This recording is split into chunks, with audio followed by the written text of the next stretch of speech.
Imagine une pierre qui ressemble à un petit monde enfermé dans un cristal, c'est le quartz lodolite, qu'on appelle aussi quartz jardin ou quartz chamanique. C'est un quartz qui est translucide, mais qui contient à l'intérieur plusieurs sortes d'inclusions, d'oxydes, d'hématite ou autres. Et donc du coup, quand tu le regardes de près, regarde, je t'ai fait des vidéos pour que tu le vois vraiment de près, eh bien regarde, on a l'impression d'observer un petit jardin miniature, un paysage sous-marin ou même une planète entière figée à l'intérieur. C'est cette apparence magique qui lui a valu ses surnoms et qui fait que dès sa découverte au Brésil, il a été entouré de mystères. Donc on avait les chamans qui l'utilisaient beaucoup et ça on va le retrouver vraiment après, ils l'utilisaient comme une pierre de voyage intérieur.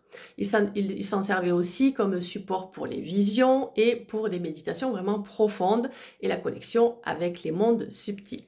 Dans certaines légendes, on disait même qu'il contenait l'empreinte d'anciens esprits de la Terre. Sur le plan émotionnel, le quartz lodolite, il va t'inviter à plonger à l'intérieur de toi, mais sans peur. Donc on en a parlé tout à l'heure. Lui, il a son petit jardin et toi, tu as ton propre jardin. Il va t'aider à faire ce voyage. Il va aider à libérer les blocages enfouis, à apaiser les blessures du passé, à accueillir les émotions, mais vraiment avec de la douceur. C'est un peu comme une fenêtre qui s'ouvre sur ton paysage intérieur. Alors, évidemment, parfois à l'intérieur, ça peut être lumineux, ça peut être chaotique, mais toujours avec l'idée d'apporter plus de clarté et plus de guérison. Si tu traverses une période de doute ou que tu sens que tu as des mémoires anciennes qui te retiennent, eh bien le quartz lodolite peut t'accompagner pour transformer tout ça en énergie plus fluide. Parce que énergétiquement, le quartz lodolite, en fait, c'est un puissant amplificateur qui est capable de démultiplier, un petit peu comme le cristal de roche, l'énergie des autres cristaux qui sont autour de lui.